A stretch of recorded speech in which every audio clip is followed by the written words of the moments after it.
জিন শয়তানের বড় আসর আছে। এটা আমার জন্মসূত্রে হোক, এটা আমার জীবনের সূত্রে হোক, এটা আমার খাওয়া দাওয়ার কারণে হোক, জিন শয়তানের কোনো কি নেই, শেষ নাই। জিন শয়তানের আসরের কারণে বহু ছাত্রের মন মানসিকতা বসে না। আর জিন্নাতের শরীর খারাপ, জিন্নাতের আসরের কিন্তু শেষ নাই। যেখানে হুজুর আকরাম সাল্লাল্লাহু আলাইহি ওয়াসাল্লাম পর্যন্ত সেহের কাজ করছে, সেখানে আমরা এই কারণে আমরা এটার থেকে বাঁচার জন্য কি করতে হবে, সেটা হচ্ছে ভাই সহজ। আমরা যদি সুন্নত মতো আমলগুলো করি সকালের আর বিকালের নামাজের পরে, আমাদের আর পেরেশানি থাকে না।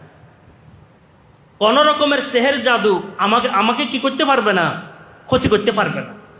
আমি ফজরের পরে একবার আয়াতুল কুরসি, 3 বার কুল হু আল্লাহ, 3 বার ফালাক, 3 বার নাস, ঠিক আছে। মাগরিবের পরও তাই। কোন এই মুরব্বীরা বলেন 4 কুল, কয় কুল? কিন্তু হাদিসের মধ্যে আছে কয় কুল? 3 কুল।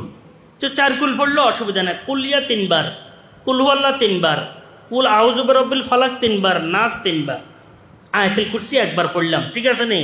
বাস। এটা যদি আমি ফজরের নামাজের পরে পড়তে পারি, মাগরিবের নামাজের পরে পড়তে পারি, আয়াতুল কুরসি 1 বার, 3 বার, 3 বার, 3 বার, মাগরিবের পরে আয়াতুল কুরসি 1 বার, 3 বার, 3 বার, 3 বার, 3 বার, 4 কুল। আর বাকি নামাজের পর 1 বার, 1 বার, 1 বার, 1 বার, আয়াতুল কুরসি 1 বার, কুলিয়া 1 বার, কুল হু আল্লাহ 1 বার, ফালাক 1 বার, নাস 1 বার। আমি সময়ের তাড়া থাকলে কুলিয়া পড়ি না, কারণ কুলিয়া সুন্নতের পড়ার মধ্যে আসে না, দাও এলাজের মধ্যে আসে। কিসের মধ্যে আসে? এলাজের মধ্যে। এই কারণে সময়ের তাড়া থাকলে এটা আমি সাধারণত বহুত সময় ছুটে যায়। কিন্তু 3 কুল এটা মসনুন, এটা কি মাসনুন, আয়াতুল কুরসি, ইখলাস, ফালাক, নাস।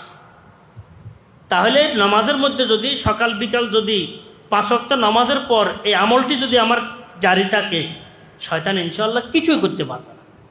এর সাথে সাথে আরও 2টি আমল আমি আপনাদেরকে সংক্ষেপে শিখাই।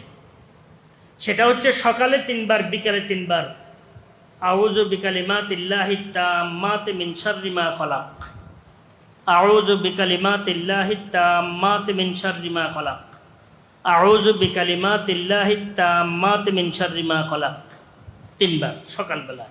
বিসমিল্লাহিল্লাযী লা ইয়াদুররু মা ইসমিহি শাইউন ফিল আরদি ওয়ালা ফিস সামাই ওয়া হুয়াস সামিউল আলিম, 3 বার। এটা সবাই পারি আমরা। হ্যাঁ জি, বিসমিল্লাহিল্লাযী লা ইয়াদুররু মা ইসমিহি শাইউন ফিল আরদি ওয়ালা ফিস সামাই ওয়া হুয়াস সামিউল আলিম, 3 বার 3 বার বাস। ফজরের পরে 3 বার, মাগরিবের পরে 3 বার।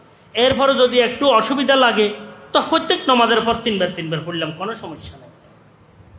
এখানে নামাজের পর লা হাওলা ওয়ালা কুওয়াতা ইল্লা বিল্লাহ আছে, কথাটা বুঝতে পারছি না, তাহলে আমাদের জন্য সহজ হয়ে গেছে। তো লা হাওলা ওয়ালা কুওয়াতা ইল্লা বিল্লাহ এটা ফজরের পরও পড়লাম, মাগরিবের পরও পড়লাম। আউযু বিকালিমাতিল্লাহ বিসমিল্লাহিল্লাযী ফজরের পরও পড়লাম, মাগরিবের পরও পড়লাম। ইনশাআল্লাহ তাআলা জিন্নাতের, জিন এবং শয়তানের কোনো ওয়াসওয়াসা আমাকে কি ক্ষতি করতে পারবে না। একদম মজবুত থাকতে হবে, কিচ্ছু করতে পারবে না। এরপরে যদি কোনো সাথী ভাই আছে যে আরও বেশি একটু আক্রান্ত, যে কোনো কারণে হয়তো একটু আক্রান্ত হয়ে গেছে, তো মানজিলটা পড়ো, দিনে 2 বার না হয় 1 বার। কি পড়ো? মানজিলটা নিয়মিত আদায় করো। আমরাও তো পড়তে হয়তো মুখস্থ আছে, পড়তে 3 হইতে 4 মিনিট লাগে, একটা ব্যাপারও না। আউয়াবিনের মধ্যে পড়ে ফেললেও চলে, কোনো পেরেশান নেই। 3 হইতে 4 মিনিট লাগে, আউয়াবিনের মধ্যে পড়ে নিলাম, আর কোনো পেরেশান নেই। আল্লাহর রহমতে দেখবেন আর কোনো অসুবিধা হবে না। এরপরে কোনো অসুবিধা হলে বিশেষভাবে যদি আলোচনা করো, তো আমার কাছে আরও কিছু ব্যবস্থাপনা আছে, আল্লাহর রহমতে আমি শিখে দিব। এই আমলগুলো করলে সাধারণত কোনো অসুবিধা কি হবে না।